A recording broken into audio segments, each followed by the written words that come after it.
The road tasted of hot oil and ozone. I remember thinking that, as if the thought alone could hold the memory steady. A metallic tang on the tongue, the heat from engine casings licking at gauntlets, the air so close it pressed against the visor like a hand. The convoy made a slow, practiced sound. 3 Griffin-class haulers drumming over rutted tar, 2 scout sentinels riding like nervous insects on the flanks, a generator truck at the rear, coughing diesel and warm light into the gloom. We moved like a small country. The haulers carried our bones and blood, the last med crates for a sector already bleeding out, and a pallet of ammunition that smelled faintly of cordite and rust. Orders had been simple, mechanical. Get there, hand it over, come back. Routine, we called it. Routine because it made you feel safe. The lamps on the hauler cowlings threw pale cones across the road. They painted the dust red when we passed through a span of low cloud. A wind lifted, carrying grit into our faces. Lieutenant Cade rode in the lead cab, his boots braced and fingers worrying a map, the Vox strapped to his throat like an extra pulse. He had been on runs longer than some of the boys had been alive. He knew the route by the way the road dipped at the old canal bridge and by the stitch of broken pylons on the skyline. He knew where the good earth ended and the bad began. He called for a bearing. His voice over the convoy net was a clean thing. 2 syllables, steady, a question for the man behind. I heard it through the static as I cupped my palm to the receiver, because even with practice you double-check what you know, I replied, soft. The number of degrees we'd use for the detour around the slag pit. He answered a tight word, then another. Then the Vox went dead. There was no single sound to it at first. You felt the future change in the way the air threw itself against the vehicle. The lead hauler threw its weight forward and then sheared like something scored and folded, metal screaming in a tone that woke the bones. The cab crushed inward. Lamps winked and bled into a sick red wash. The first volley had punched clean through the routine and left a hole of heat where instructions used to be. Shrapnel is not immediate gore on a screen. It is a series of small betrayals, a jag of light where glass used to be, a seatbelt flecked with soot, a pressure that makes your ears ring as if you were underwater. The Sentinel's autocannon skittered into action, painting the hedgerow with tracer that smelled like wet metal. Someone cursed, short and sharp, and there was the long sound of something collapsing under its own weight. The generator truck at the rear coughed, its exhaust sputtering smoke like an old man's breath. Smoke curled, black and sweet, into the convoy's lamps. We tried to reform under fire because that is what we had been taught to do. Bring the wagons close, brace flanks, create a rolling shield. Only it takes time to rehearse muscle, and the world inside an ambush is not a classroom. Bullets and heat and the impatient answers from the hedgerows turned doctrine into improvisation. A dozen small decisions replaced one big, clean plan. Where do you put the wounded? Who keeps the guns hot? Which hauler can move, and which has to be left to hold the line? Orders turned into questions that screamed for answers none of us had time to weigh. Cade's face when he stumbled out of the lead was a map of shock and salt. He smelled of diesel and the iron tang you get when you taste fear. He barked, then bit the words off and swallowed them. His hand went to the Vox again, fingers fumbling, and static answered him like a blank stare. The manifest. The damned manifest fluttered in his other hand. He'd been carrying it as if mere paper could protect us. Somewhere in the wreckage lay the proof that the ambushers had not guessed. They had known. That revelation settled over us like ash. The road was mined, yes, but more than that. Someone had been studying our names. They had studied what we carried. The hedgerow that had been just a line of ragged brambles became an accusation. Every scorch mark, every smudge of paint on a crate that indicated medical supplies suddenly meant that the enemy's plan had been tailored to us. They knew where to press and where to starve. I could feel, in the muscle that had been a convoy for too long, the old training trying to assert itself. Hold the line. Protect the cargo. The med crates were not simply boxes, they were a promise to men on the front lines, a last chance for a life to be steadied and saved. Ammunition was a promise of tomorrow. To lose either meant more of the sector would go dark. Those truths sat on my chest and made my breath short. But there is another truth. A convoy is also a string of engines and frames, and a kill zone is made for killing. Mines disguised as road scabs, charges synchronized to tear seams at the joints. These were the kinds of technical things the engineers mutter about when they think the rest of us are asleep. They are precise. They are cruelly polite. You cannot hug a crate into safety while the road rains fire. You cannot both attend to the wounded and haul a dying generator out of the blast radius. I sent the sentinels to check the shoulders. They moved like ghosts between smoke and hedge, leapfrogging and probing with the kind of silence that feels louder than gunfire. The men who disembarked from the non-destroyed haulers did so with the peculiar slowness of people who know they will be doing more than one thing badly and hoping to do one of them right. Boots scuffed the tar. Someone counted bodies without looking up, because to look was to have to assign names, and naming costs weight. It was in the middle of that bustle, spray of commands, the smell of hot metal throbbing in my nose, that I saw the first ruined med crate yawning open on the road like a dead insect. Bandages and folded sheets lay spilled, oaked by footprints already drying brown. Soldier crouched beside it and pressed his hands to his eyes. He had nothing left to do but hold the idea of care in his palms and watch it fail.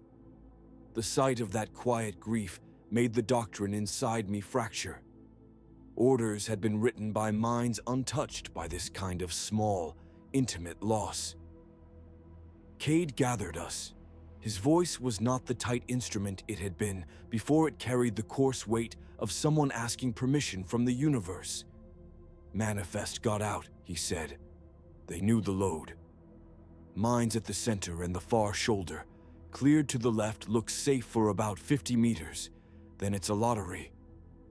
Who would, began Corporal Mendez, a short, noisy man who had the habit of filling silences with anger. He did not finish. An impact took the far lamppost, and it fell with a sound like a dropped drum. Someone in the lining replied with rifle fire, a hollow, repetitive counterpoint to our panic. The sentinels reported scraping and light debris. When they probed the shoulder, nothing conclusive. We had two choices made of different kinds of ruin. Stay and try to save the cargo. That meant sending men across the minefield by hand, probing with bayonets and spade tips, braving a road that had been tailored to tear through our ranks. It meant we might save the med crates and ammunition, but it also meant we would take more time under the hedge's eyes. Time, in an ambush, is currency you cannot mint. Push engines, break the kill zone. Attempt to plow through the designed funnel with the weight of the griffins and the will of the crew. That choice had its own violence. It meant sacrificing the possibility of recovery for speed, gambling that speed would carry us out of the targeted teeth. Engines would roar, metal would bite the road, and we would become a single moving thing. Harder to pick apart maybe, but heavier to stall, and impossible to recover if we hit another charge. I thought of the men at the front lines when those words came up. I thought of the medic boxes, their brown canvas stitched with a symbol that meant hope. I thought of the platoon that had been the last line between a ruined trench and a ruined planet, and how one was not a ledger entry. The thin math of logistics does not include the sound of someone begging for a bandage while the world burns around them. Cade's hand found my arm. "What do you see?" he asked, and the vox between us still breathed static like a broken lung. His voice no longer had the authority of rank. It had the small, private weight of a man asking a fellow man if the path he chose would be right. I looked down the line. The second hauler's flank had been crumpled, its wheel jammed at an impossible angle. A boy I'd seen laugh that morning sat with his head in his hands, the graph of his shoulders telling me he had already made his choice in instinct, and that choice was not the same as mine. The sentinels were checking for wires and fuses with the devout attentiveness of men praying to a machine god. The generator's glow was now a pale dying moth. "Push engines," someone said, as if reading from a single page of a shared, fearful book. "Leave the crates," someone else said, and their voice was not bitter, but a clean kind of panic. Neither answer settled like a stone. They both shredded warmth from around the heart. The smell of burnt insulation came up from the lead wreck. Heat blistered the air. In a moment carved by adrenaline, I thought of doctrine and repurposed it. There was a third path, the ugly child of the two obvious ones. We could break, but we could drag what we could without stopping completely. We could set a living engine between the hedge and the supply, use the sentinels as shields, and buy the hands that could move enough time. It was neither pure courage nor pure cowardice. It was a compromise designed by regret. "Form up," I said, and the words surprised me by how small they were. "Take the dock straps and lash what you can. Sentinels, light the flank. Cade, you and Mendes get the manifest and tell me which crates are the med ones. We move as a train, not a convoy." There was a beat of disbelief, then the practiced clicks of men turning to a new task. Some ran for hooks and straps, others dug through wreckage for boards and rope.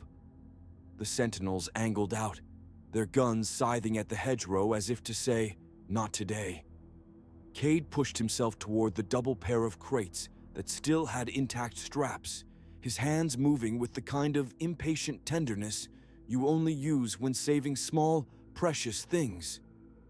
My boots found the cabling that lay across the road, small shiny snakes that had not yet found their muscle.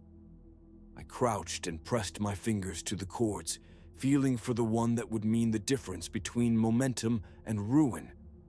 It is a cruel, simple sensation, no more than the knowledge of whether your hand touches metal or heat. I breathed, and the breath was thin and hot. The choice did not feel like one anymore. It felt like the beginning of a bargain. We could not save everything. We might not save anyone. But we could attempt an escape that left a thread of hope instead of a pile of blown plans.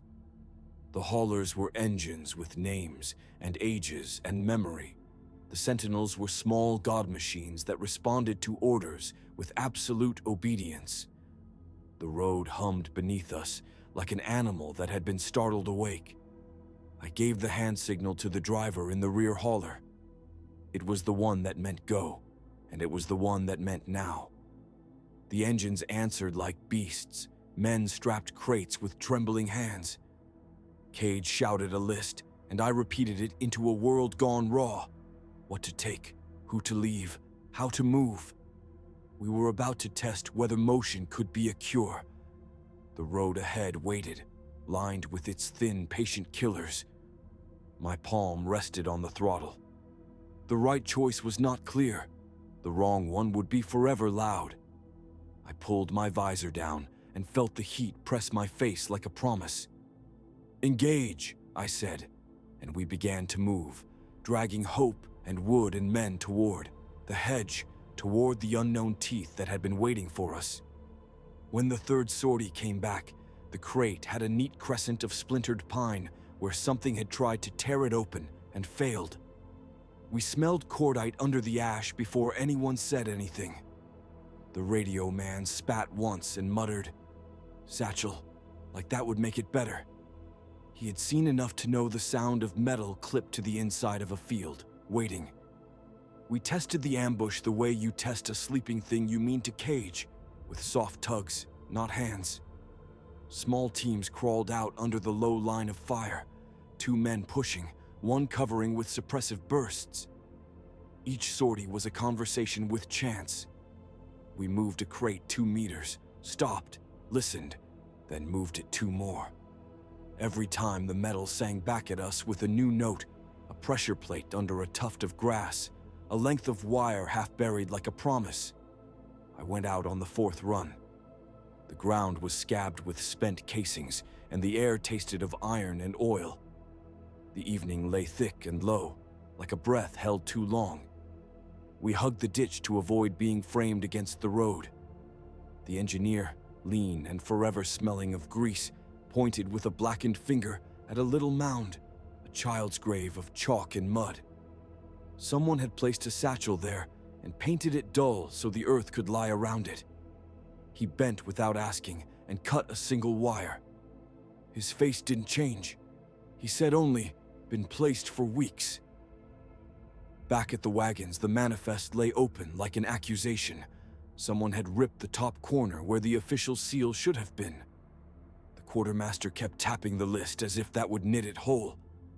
He read aloud in a voice that tried to be just inventory, not the sound of trust being torn. 42 rations, field grade. 10 med packs. He paused, the words getting thicker. 3 units of stabilized bioplex. 1 sealed case, as per oversight. The sealed case was the thing everyone pretended not to stare at. It was small, wrapped in lead and straps, stamped with marks that were not ours and could not be photocopied back into safety. The driver, a man with burned knuckles and a laugh that stuck in his throat now, said, "Nobody opens that on the road." He spat into the dust, then wiped his hand on his leg like you might wipe away an omen. We had traded bursts of machine gun fire for the chance to move a single crate. That was the price. Every sortie brought back a new problem. A ruined bridge 3 kilometers down had been set ablaze so nothing heavy could cross. Someone had scarred the stone with scorch marks in patterns that made the engineer curse under his breath. They had knowledge of what our wagons would weigh at full load. In a hedgerow, a goatskin bag of spent wire and a loop of sharpened metal had been left like a signature. Someone had been here before we were, mapping our steps. The medics worked in a thin circle of lantern light. They stitched a boy with a grazing wound near the thigh, but their hands shook when they lifted a crate to check the packing. They found journals wedged between coils of insulation, not the dry notes of logistics, but pages of observation. They watched the convoy drill, the chief medic said, flipping a page as if she could erase what she read. The ink was old. The dates were staggered across weeks. Photographs fell into her palm, snapshots of the road at dawn, the same hedgerow, the same bridge, as if the attackers had rehearsed our morning. When the comms went wrong, we blamed the batteries first. A voice cut through the static, smooth, modulated, carrying the authority of a superior. Convoy Delta, hold position. Await extraction coordinates at grid point. It was a voice almost polite enough to be cruel. The captain answered, because that is what captains do. But the reply reached us like a paper bird that had been folded by a hand that did not know the shape of our faces. Time lag on the Vox, then a second voice, identical but wrong, telling the driver to divert to a ravine 3 kilometers north. The radio man knobbed the unit and hummed at the signal. He said, "They're spoofing the channel. 2 transmitters in parallel, one reflecting the other. Whoever's running it can make us hear ghosts. A ghostly order is useful if you want to shepherd cattle. It is deadly if you want a specific crate." We turned the manifest page again, looking for the thing the attackers must want. Men read out the contents with small, jealous bites of fear. Rations, fuel, bandages. But always there, like a lump in the throat, the sealed case. Whoever had planned this had sent men to kneel in the hedgerow weeks before, to set charges where the convoy's slow belly would rest. They had done reconnaissance, not for slaughter, but for a handoff. The first man to say the word aloud was the engineer. "They want the sealed case," he said, as if that proved something. He did not say why. We did not need the why to see the shape of their intent. They had not laid a path to burn us. They had laid a funnel. Morale split along a fresh seam after that. Some of us hardened like old leather. Protect the thing, move it, choke the road with metal. Others saw the case as a baited heart and wanted to open it and end the guessing. A corporal named Arik, a blunt man with no patience for riddles, said, "If it's dangerous, it stays closed." Better to die not knowing than to die knowing why they wanted it. The medic's hands tightened on the journal. "If it's something for the hospital," she said, voice small and ragged, "we can't leave it." Her fingers smelled faintly of antiseptic and smoke. She looked at each of us like we were a verdict. We could do the safe thing. We could burn the crate, scatter the contents into the mud, and pretend the front had been cleared. We could fold ourselves into the wagons and run, or we could accept that someone had studied our pattern and murdered the night of complacency months ago. The choice felt less like strategy than an answer you were forced to cough up. The captain made the decision for the moment by looking at the map and stabbing a finger at the road. He said, "We make for the ravine. Move slow. 2 men on the crate at all times." His voice was a rope tossed over a trench. "If the spoof lure turns, we break north and leave the rest." We sent out another team to scout the north, smaller this time. The hedgerow had been treated like a garden of metal. We found more satchels under the roots. They had been primed long enough that one could see the chips of paint that had worn from them, a sign they had sat in the elements for a while. The engineer knelt, tapped, and his face went hard. "Primed to remote," he said. "Detonator gone, but someone could set it off from range." That explained the spoofed Vox. Someone wanted to shepherd us under a hand they could then close. The medics, the driver, and I argued about the case, like people dividing bones. Words slid off each other, heavy with what each man carried in his hands. The driver wanted to lash the thing to his cart and bolt. The medic wanted to take it to a sheltered place and open it with gloves. The captain weighed our options with the look of a man calculating how much blood a road can hold before it becomes a ditch. We tested the ambush by more than fire. We probed the line of sight with mirrors. We sent a drone up on a wire and watched it shimmer in the smoke. The enemy had left markers in the field, not only explosives. Tiny piles of bone chips from animals that had been used to mask scent. A child's toy, clean and placed on a stump as if to be found later. It all read like a dossier on our habits. We slowed at stumps. Someone from our convoy liked to whistle at crows. We stopped to tighten harnesses by a leaning oak. Small things, devastating little assurances.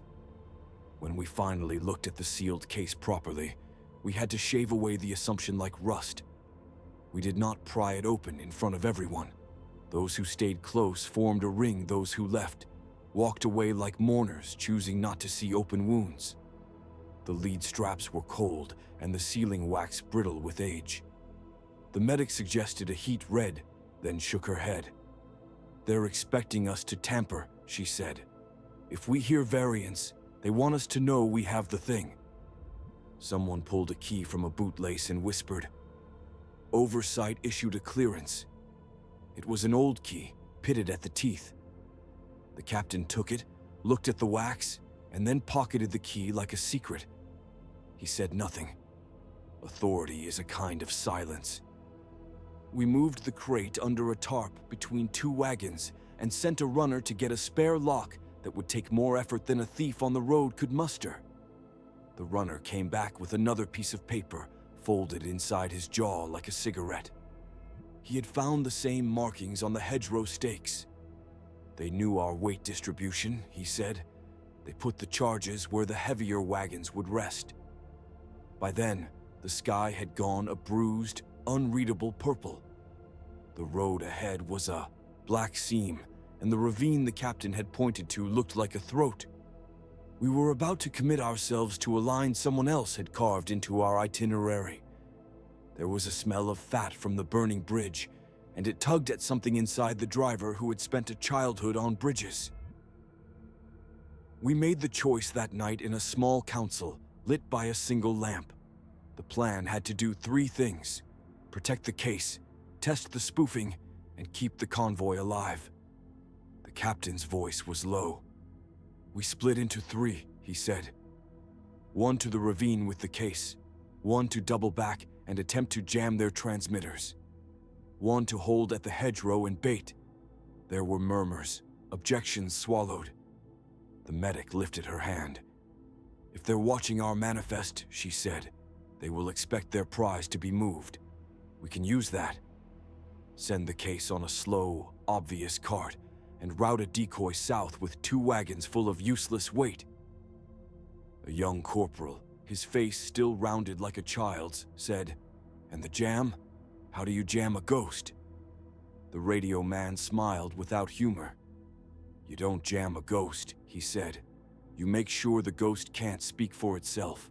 You find its mouth. We set the plan, not because we believed in its safety, but because the alternatives were less hospitable. We had no faith in the sympathies of fate." The sealed case glinted between 2 tarps as if it had teeth. Someone, whoever had watched the road and learned our pace, wanted it. Maybe for its contents, maybe for the leverage of possession. Whoever they were, they had done the work, and now we had to decide how much we were willing to give. At dusk, the ruin of the bridge still smoked, and the ravine loomed like a promise. Men shouldered packs and loaded the case onto the slow cart, 2 hands on the wood at all times. The captain gave his order: "When the signals come, don't follow them blind. Keep your eyes on the case." We pulled out, the wheels creaking like old teeth, and the convoy shuffle started again, a list of small, nervous steps. I rode by the crate, watching the straps, the seal, the little lead stamp. The radio man squinted at a handheld as if it were a talisman, and then slid it into his belt. The hedgerow fell away behind us, and ahead, the road wound toward the ravine, where the earth had been made hostile and patient. We had one obvious move left: to test the spoofed channel and see who answered. We could not go on feeling watched without knowing the watcher. The captain kept his face forward, the lamplight cutting a gray plane between his eyes in the dark. He turned and said, "We make the call," so we did. The radio man keyed the transmitter and let the air hold its breath. The channel opened like a mouth, and for a moment there was nothing but the hiss of distant static. Then a voice, too smooth and designed, answered exactly the way the first phantom had, and the ravine folded around the sound. We were moving into someone else's tide. We had the crate. We had a suspicion. We had, for the first time, since the ambush began, a direction that wasn't only reaction. We rode toward it with our hands on wood and leather, the drums of our hearts counting the seconds before the first real order came through the phantom channel. The driver's jaw worked like a gear under strain. He held the wheel with both hands, knuckles white against the cracked leather, and stared past me at the line of char and smoke where the ambushers had gone dark. "You want us to cut the med crates loose," he said, voice small against the roar of a wounded engine. "And you want me to condemn 70 men to die? You can't..." He stopped because the medic pushed the manifest into my face, and the paper trembled.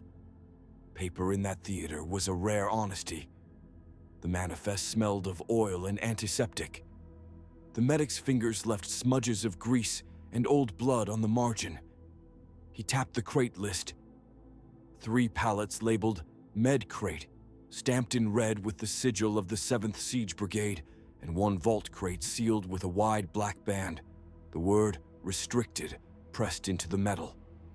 His eyes caught mine, and the light in them was a pellet, almost childish. "Do it," he said. "If the med crates go, the brigade bleeds out. If the vault goes, He swallowed. We don't know what comes out. The two stakes sat in the dust between us like nebulous enemies. One promised immediate human ruin, field dressings, blood plasma, cranial splints, the thin, bright things that bought a soldier another heartbeat. The other smelled of liturgy and bureaucracy, of orders written in a dead hand. The vault crate's locking band thrummed faintly when you passed a boot near it. Things like that had teeth.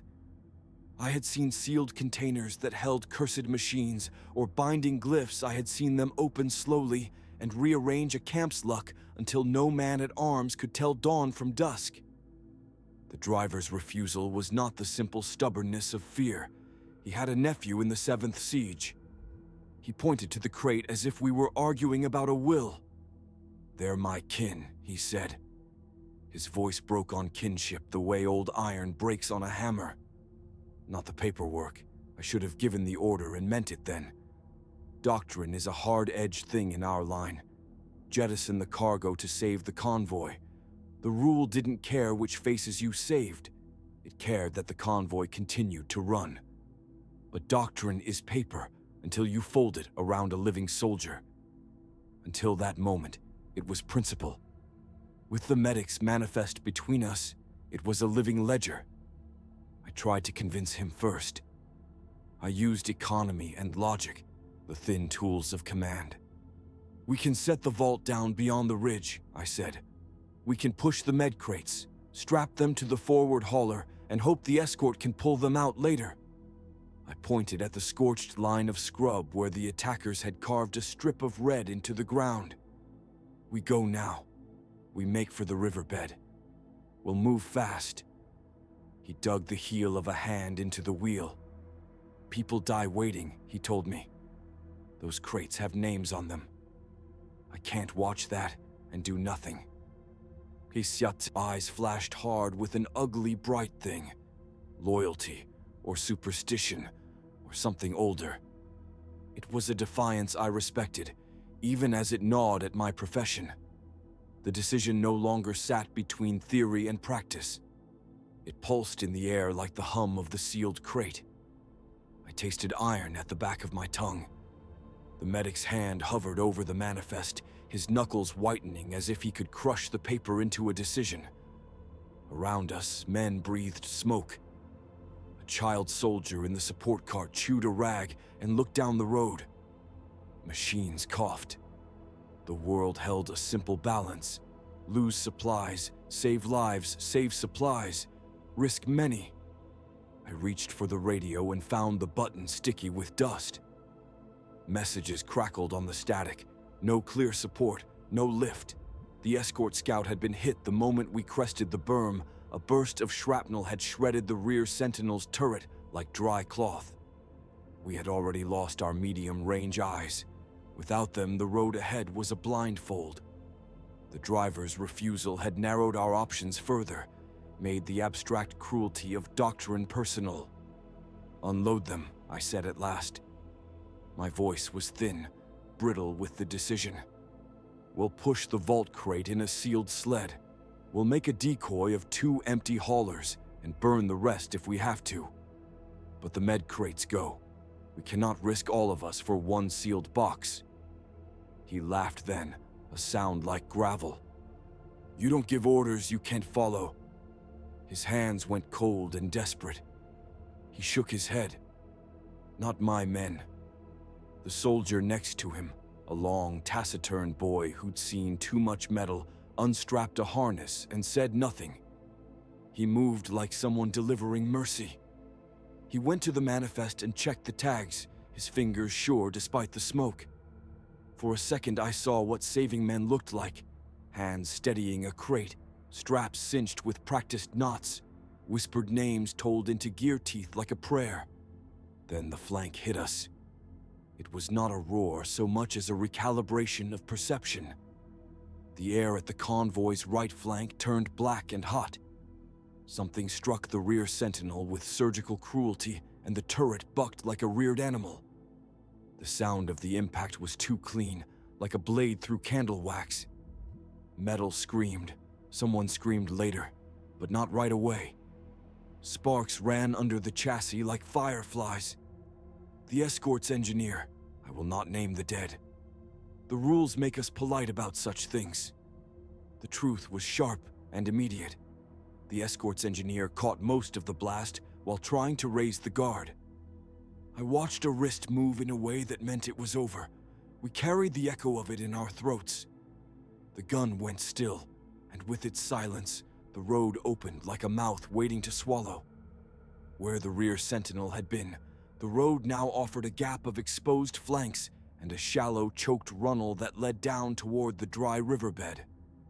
Dust rose from the earth in a slow column, and embers skittered like frightened beetles. The driver's eyes went to the gap and then back at me. He had given me a lever without realizing it. The refusal had bought him the moral certainty he craved, but it had cost us a protective tooth. "Break out," I said. The word left me like an order and a surrender at once. The only clean option had become the hardest: push through the scorched riverbed and hope the attackers had not prepared for a crossing. The bed was jury-rigged by war, a shallow trough of baked clay and old slippery rock, a place where tracks could be hidden under ash. It had two promises: concealment and risk. We moved like a wound being retied. Men shoved, curses rolled off lips. The medic barked names and medicating measures under his breath. The vault crate humped on its sled with its black band catching the sun. The driver refused to unload the med crates he had not refused to fight. He spun the wheel, hard, and the convoy shuddered like a living thing waking to pain. Engines strained.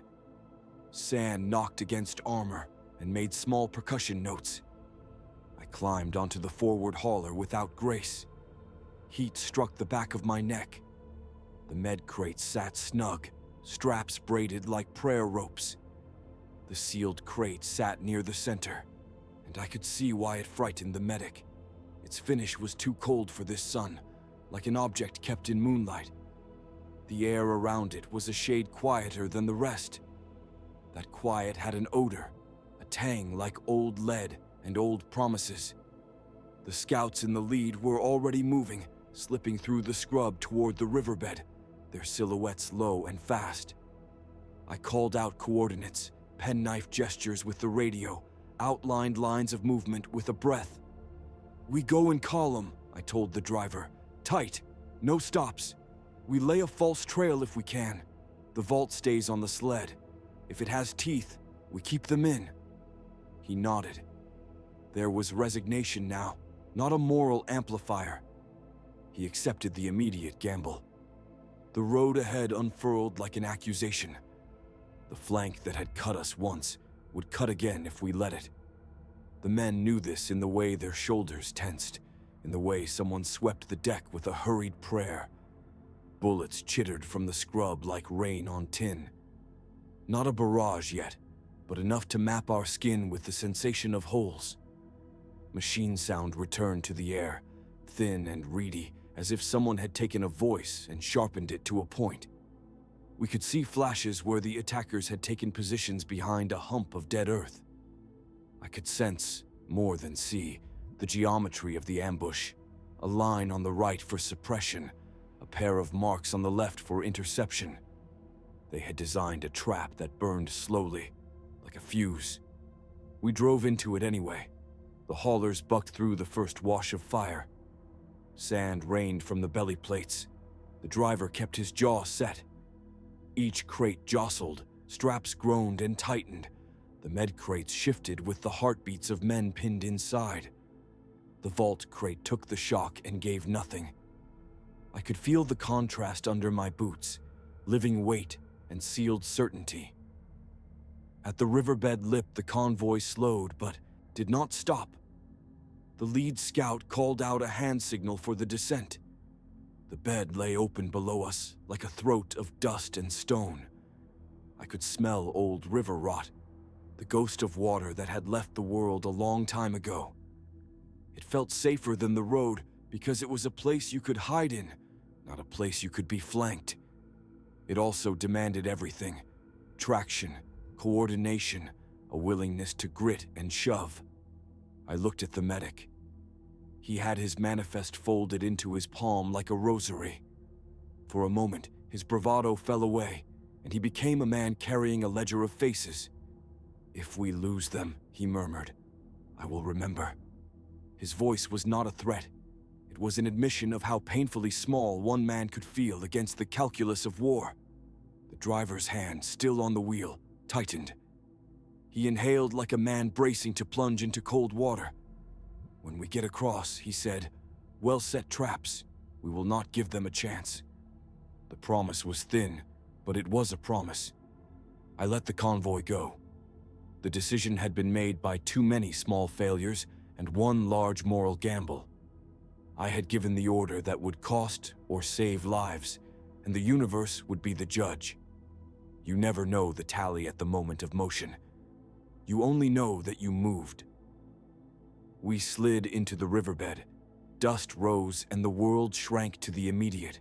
The scrape of metal, the slap of sand against tires, the faint clink of the vault crate's locking band as it answered the terrain.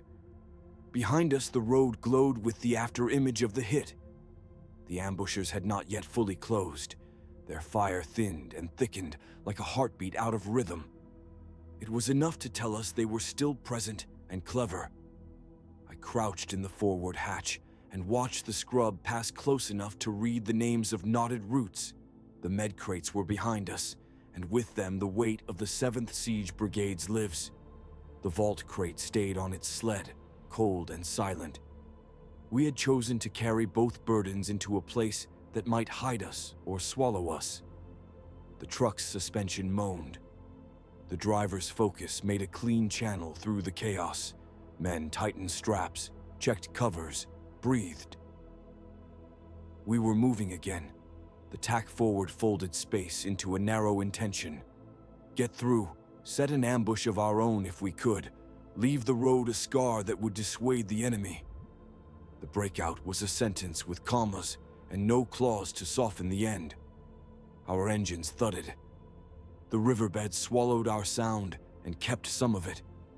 Ahead, beyond the lip, the scorched world waited. I could not tell whether we had saved anything yet. I only knew the only clear option had been chosen, and the convoy hurtled after it, a line of lives and metal bent toward a place that promised nothing but continued struggle. He spat the truth like a shard of rusted metal. Not an excuse, not a prayer, just cold facts between ragged breaths. The ambush had been bait. The wagons we thought carried nothing but shells, and ration tins had been chosen for one crate among them. The sealed vault crate with the rerouter inside. It wasn't a bomb. He said it was far worse for men who lived by logistics, a device that could alter manifests, reassign supplies, hide convoys, starve regiments, or fatten crooked pockets. The kind of thing that could end campaigns without a single lasgun bolt fired. When he named the price for the information, coin, cold and wet as a gutter rat's tongue, he didn't flinch. He looked down at his hands, dirty but steady, and admitted someone from our own command had sold our course for a purse. He didn't say names he didn't have to. The way the captain's jaw tightened across the brig's table told us everything. We all knew how this sort of money worked. Quiet ledgers, silent promises, a waypoint in a system where guilt is rarely punished and profit always counts. There was nothing cinematic about the counter-trap we drew on a scrap of map. No grand plan revealed by hololith, no last-minute deus ex machina. We built it from what we had. One vault crate, a captured guide with half the truth, a column of tired drivers, and a handful of men with too many nights of convoy roads behind them. The heart of the idea was simple and ugly. We would feed the bait back to the predators. We would pretend to be easy prey and then snap the snare. The captain's voice was small when he gave the orders, like a man speaking over the wind. He assigned roles without a flourish. A flanking team would hide in the drift of an abandoned supply depot, a shallow ruin half swallowed by the scrub. 2 wagons, stripped of weight, and left with dust where cargo had been, would show slow and vulnerable along the expected route. The vault crate would ride in the middle wagon, locked and sealed, its locks jammed with false time signals, so anyone who thought to break it would only buy us minutes. The rest of us, those who were expendable in everyone's estimation, would masquerade as stragglers and sweepers. We would not attack so much as wait. Let them come, let them take the bait, then strike. When the captain told us the cost, his throat clicked like a failing servo. There was a rule on convoys. Someone carries poison for the sake of secrets. Someone takes the fall. In every story of Blackstone contracts and falsified manifests, there is a ledger that must be balanced not with coin but with blood, with reputation, with vows. This time the ledger was to be balanced with a sacrifice that would not be subtle. If we succeeded, a man in our command would answer for the betrayal in a way that could never be reversed. If we failed, the seventh wagon, and everyone with it, would be gone. The seventh wagon was a pale, dented thing that had gotten its number through rote practicality. It carried munitions for a forward company that had been late to the campaign, a bunch of boys who liked to whistle while they loaded shells. The seventh mattered because it was the closest to the line of sight in the ambush corridor. If the ambushers intended to take the train intact, if they wanted the vault crate without maiming the rest, they would hit the seventh first, then cut inward where the crate rode. In the captain's calculus, the seventh had the highest chance of being sacrificed by the enemy, therefore it made the bluntest tool in our trap. I looked at the men who would be riding that wagon. They were not anonymous. They were people with names and calloused knuckles, with children back in hive spires and debts to pay to merchants who kept the book of their sins. I had watched the seventh's driver tuck a faded photograph of a woman into his breastplate the morning we left. He had smiled, necessary and brittle, and told me to take care of myself. I tasted the lie in my mouth. How do you tell a man you will risk him in the name of a device? We can use the crate as bait and blow the ambush, I said. My voice did not carry the conviction I hoped. We hit them hard, quick. No one needs to die if we time it right. The captain's eyes were dry. Timing is fickle on a road laced with mind's and traitors, he said. We buy time with lies. We buy certainty with a price that's paid in public. He did not tell us whose price. He couldn't, not yet. The guide's confession was a knife pointed toward the heart of us all. Exposing the wound publicly would mean exposing rot that ran through our own command. The choice presented itself with cruel clarity. Expose the traitor and purify ourselves at the cost of breaking the convoy's faith, or let the rot continue and hold together the lie that had kept men alive for months. It did not feel like a choice. It felt like a confession that would only be complete if someone bore the mark. The captain chose a middle path that left a scar on everyone. We rehearsed the trap in whispered pieces. The flanking team would press the depot's bones and open an observational slit where they could watch the approach without being seen. The drivers of the empty wagons would practice limp and stumble. Someone would leave a spare coil of manifest tape lying, intentionally, in the open. The guide would be trotted out as if redeemed, leading the way with a rope around his wrists, telling the world we had turned him. He would be watched and watched, because he knew the names of the men who had eaten his coin. The device inside the crate had to be prevented from being removed intact. We fitted the box with a false breaker that would flash hot and useless if anyone tamped with the outer locks. Inside, beneath the false breaker, sat the real rerouter, wrapped in dust and silence. Whoever took the crate out thinking it was theirs would have only a beggar's prize. When the hour came to set the trap, the dust tasted like old iron. We rode slow because slow looked like fear. Engines breathed convoy dogs padded and whined. The abandoned depot crouched in the flatlands like a patient beast. The flanking team melted into its shadows. The captain walked the wagons once and then twice, his hand over the throat of the vault crate as if blessing it. He passed the guide and did not meet his eyes. "Remember what you told me," the captain said to the guide. "There was no softness in it. You betray us once more, and the root pays in your life." The guide's face folded into something like relief. He had told us everything he knew to buy time. Time was all he wanted now. He promised to point where the ambushers would be waiting. He promised to walk slow and steady. He promised to keep his head down. On the far slope, a shimmer of movement told us the ambushers were already moving into position. I could smell them before I could see them. Smoke, oiled cloth, the faint antiseptic tang of someone who had spent hours cleaning their weapons. They were clinical, practiced. They had been in this town before they knew these scrapes. The convoy creaked into place like a sleepwalker approaching a precipice. Men tightened straps and checked locks. They blew smoke from their throats and pretended that the rout of their souls was nothing but fatigue. The driver of the 7th wagon set the photograph of the woman into his breastplate again, though no one asked him to. It felt like a ritual. He looked at me once, eyes bright with a fear that did not know it was fear, and said, "Make it quick, yeah?" I said I would. I felt the lie like a weight in my chest. At the appointed moment, the guide gave the sign. He lifted his chin, just enough to catch the captain's eye across the convoy. The captain flicked a hand forward, a small thing meant only for men who had known this language for years. The flanking team tensed like predators.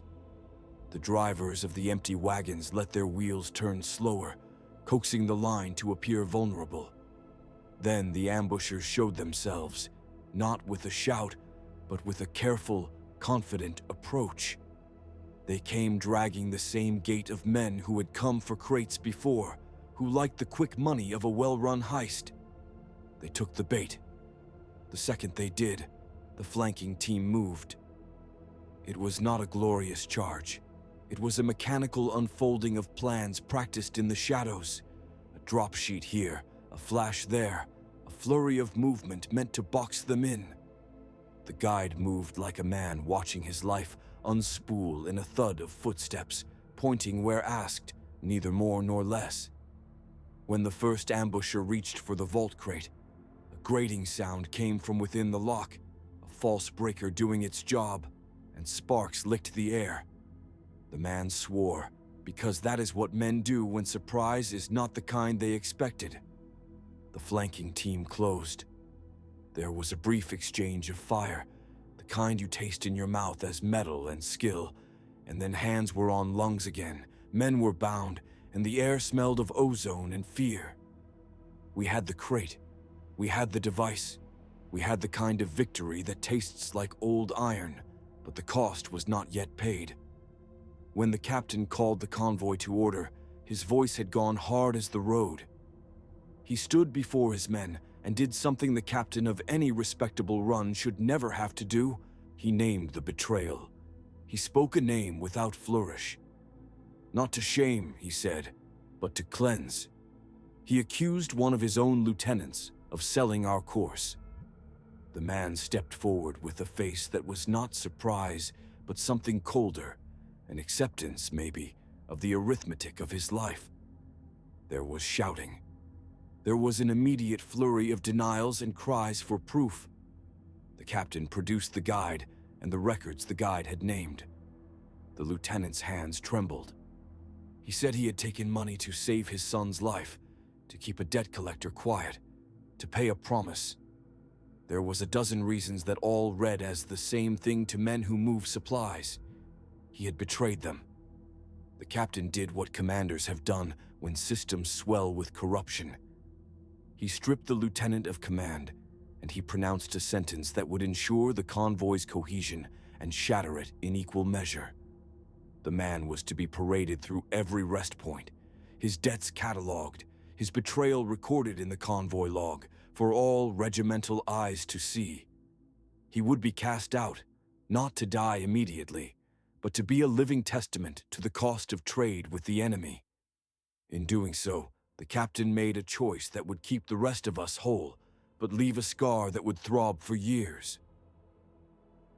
The lieutenant's eyes met mine, and for a breath I saw the man who had once shared a cigarette with me at a forward refueling stop. In that look was a humanity that no sentence could erase. He walked away with his pack and his shame, the vault crate and the device secured behind our lines. The seventh wagon, though shaken, still rolled. The driver who had kept his photograph to his heart did not die. He bit his knuckles until he tasted blood and drove on. Victory smelled less like triumph than I had expected. It tasted of compromise. The device was ours. The ambushers were routed where it mattered. But the remedy had required a public wounding of our own blood. The captain had paid in the only currency left to him, reputation torn cold, and everyone in the convoy would carry the memory of a man marched out for the sake of keeping routes open. We wrapped the rerouter in oilcloth and hid it beneath layers of mundane cargo. The captain would send for a mobile tech priest when we reached the nearest shrine, menacing and delicate instruments he trusted only in flickers. For now, we had to move. We had to pretend that nothing had happened beyond the necessary repairs and a tightness to the way men smiled. As we rolled away from the depot, the guide was silenced with a needle of overseers. Editive, he slumped against the side of the wagon, useless and perhaps grateful. The captain sat with his hands on his knees and did not look at the man who had sold us. He watched the road instead, long and indeterminate and full of promises. I rode in the rear, my fingers still smelling of the guide's sweat and the tang of the vault crate's metal. The men around me mended straps and bandaged the small cuts that clotted on, sleeves. Behind us, the depot shrank like a bad memory. In front of us lay the next leg of the road, the place where the rerouter would either become a tool to save lives or a seed to be corrupted further. I knew what the captain had done would keep the convoy moving. I also knew the wound would not heal quickly. A public punishment is a lesson, but lessons breed bitterness. Men who had seen the lieutenant humiliated would either avoid the same line of easy profit or carry a private grudge that would rot them in quieter ways. The captain had chosen cohesion and sacrifice over quiet justice. He had traded one life's privacy for the convoy's continuation. We had the crate, we had the device, and we had a man led out into shame who would haunt every rest stop from here to the front. The guide's confession had set the trap, and the trap had worked.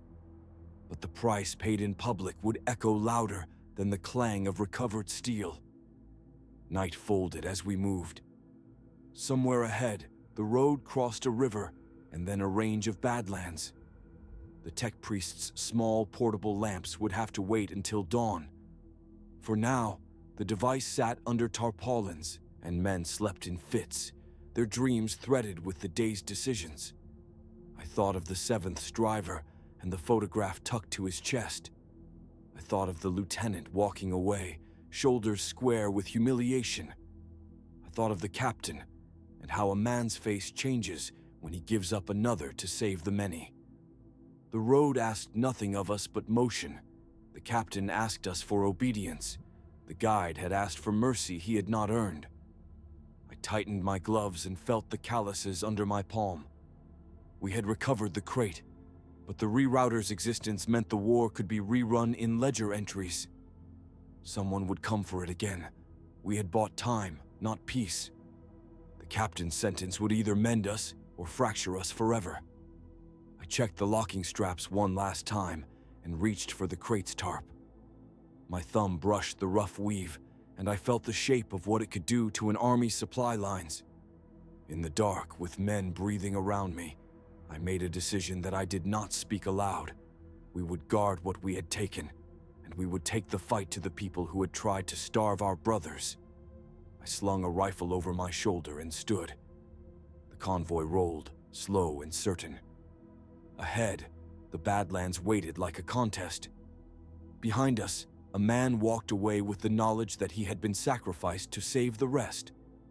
The captain folded his hands and watched the road, and I stepped forward toward the front of the wagon line, ready to lead the small shadow of men who would chase the ones who had baited us. The roar in my ears didn't ease when the guns fell silent. Metal kept screaming at me, torque, friction, the whining teeth of damaged servos as the last intact wagons ground down the causeway. Dust moved like a living thing, a gray lung filling the ruined span. I felt the vault crate against my hip like a promise and a curse. Heavy, sealed, warm from the bodies that had shoved it through the scrum. Heat and oil and the faint tang of expended cartridge filled my mouth when I breathed. We were moving because motion still meant survival, even if it was only the illusion of it. We had taken the crate in the thick of it, by the skin of hands and the teeth. The sidetrack had blown in seconds. A column of flame ate the nearer wagons and sent men scrambling for the edges. I remember a face lit by that fire, no time for names, and the way his fingers found the lock on the crate as if he were closing a wound. A raider reached for us from the shattered parapet, blade bright as a promised sunrise. We collided with him in the smoke. Leather and flesh slapped and groaned. I felt the bite of his teeth on my forearm through glove and sweat, and it tasted like iron and the old fear you never shake. We took the crate because we had nothing left to bargain with, because what it contained was small and dangerous and worth more than an extra pallet of food. When he slumped away, it was not with the kind of silence that comforts. It was sudden, jagged. I still carry that sound. The retreat down the causeway was an exercise in arithmetic. Decide what to keep, then lose the rest. Wheels slipped on collapsed masonry. I watched a fuel tank shear and spill, a luminous stream sliding past our boots and hissing into the night. 2 crews stayed behind to slow pursuit, to throw themselves against the enemy so the rest of us could live. We lashed ropes to treads and dragged what could be dragged. Crates tumbled into the void like small, obedient stars. There was no ceremony. A hand went for a ration, found only empty wrappers. Someone threw a pistol so hard it bent. The convoy thinned. The silence afterward was not peace. It was the space left by things that will not return. When the engines finally stuttered to a stop behind a collapsed gantry, we counted. Counting was a cruel ritual. Ranks, 2 fewer. Names, 3 fewer. The sergeant, he's still a broad shoulder in the memory, a cigarette stub between his fingers, said it aloud like a ledger entry. Materiel, he said, could be replaced in weeks. That sounded like a promise on cracked lips. Weeks for platings and pumps, weeks for wax and paper and new crates. But he did not say anything about the 2 crews who had been there at dawn and weren't now. No ledger could list what we had given by motion of body and choice of sacrifice. You can't order courage from a depot. I hauled the vault crate into the belly of the last service wagon and shut the hatch with 2 hands. It hummed faintly, a small living thing. Inside, the crate held what the betrayer had wanted, a cluster of hardened memory chips in a brass cylinder and a folded strip of convoy codes. The chips smelled faintly of the shipyards, of hot solder. They were small and unreadable without the right reader, which is why they were so devastating. One chip could reroute ration manifests for an entire sector. One strip could open gates you were meant never to touch. The betrayer hadn't wanted fuel or food. He had wanted leverage. We had the thing he had bargained a life for, and I felt like a thief clutching someone else's child. We spent the night patching what we could. The medic worked with trembling hands and coarse cloth. He wrapped an arm in bandage like he was tying something back together that didn't belong to him.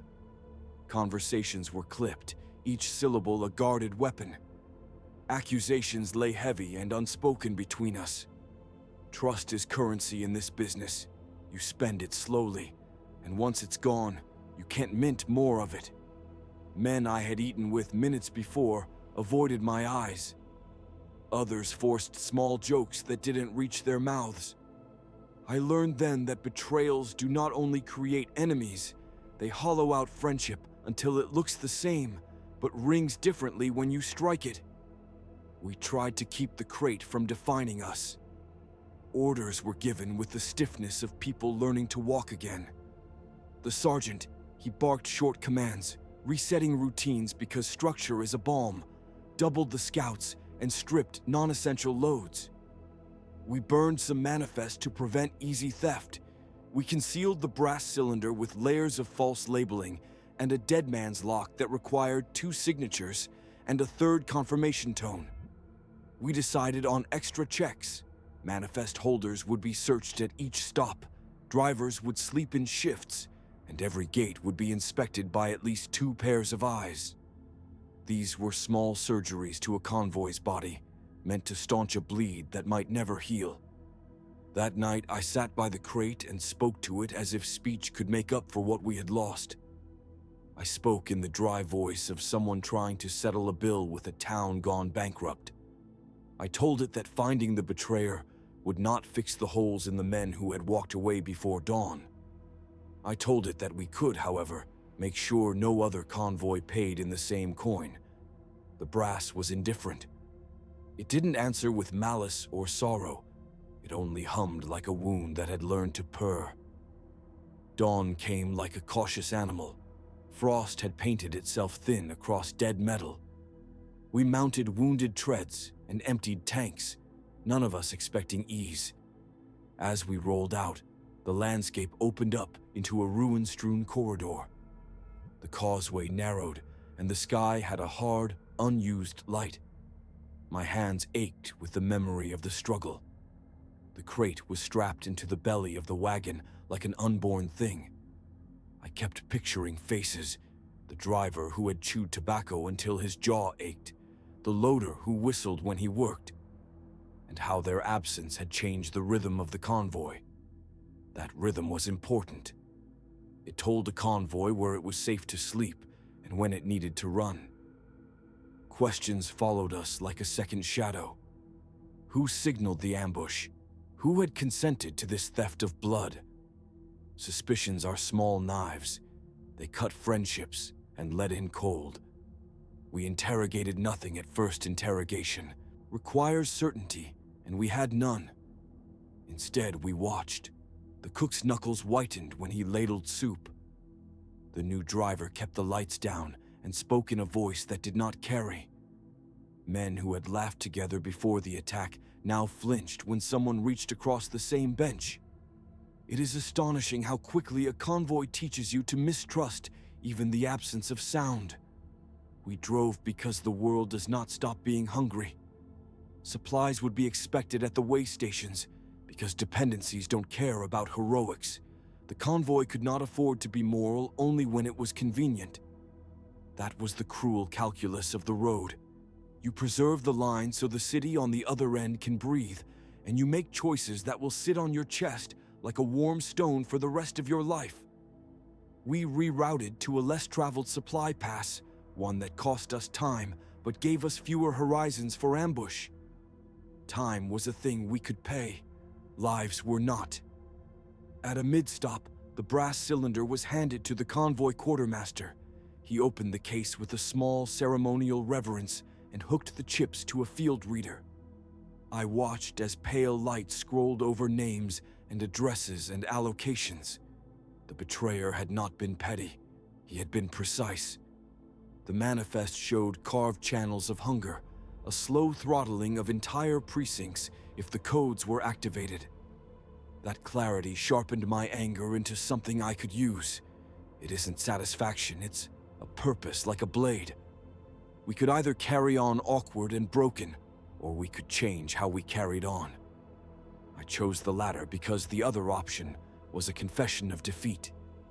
We left the burnt marks behind and took with us the weight of what we had saved and what we had lost. The convoy was smaller by 2 crews and by the trust that had once flowed freely between us. But it also had rules now that had teeth. We would not accept open manifest handling ever again. We would split loads so no single theft could starve a district. We added dead spots, decoys, and circuit scramblers. Some of these were practical, some were gestures meant to make us feel less naked. The men grumbled, as men always do when given more inconvenience. But they also watched each other more closely. As we moved, I felt the old quiet animal in me wake. There would be a reckoning, not for revenge's sake, but because someone had bet lives for leverage, and a ledger such as that does not balance itself. I could spend my days counting back what we had lost, naming the exact weight of absence. Or I could do the other thing, take the last of the batteries and the crate, and send a quiet, precise message. I laid plans in my head like one knots a rope, simple, taut, and with a way out at the end. The convoy needed stabilization now, it would need answers later. I would make sure both happened. We left the ravaged causeway far behind, the rubbled silhouette shrinking. Ahead lay the reclamation depot, a place where engineers could patch our guts and clerks could reissue papers. It was not absolution. It was only forward movement. The men stowed their grief under their coats and lit small fires for coffee. The vault crate hummed beneath a blanket of straps and false manifests. I sat with my hands on my knees and felt the road under me, steady, indifferent, pragmatic. The convoy rolled on, diminished but not dead, and I decided in that thin dawn light that I would not let this loss be the last word. We would reach the depot, we would mend what we could, and then I would follow the thin trail the betrayer left behind, wherever it led.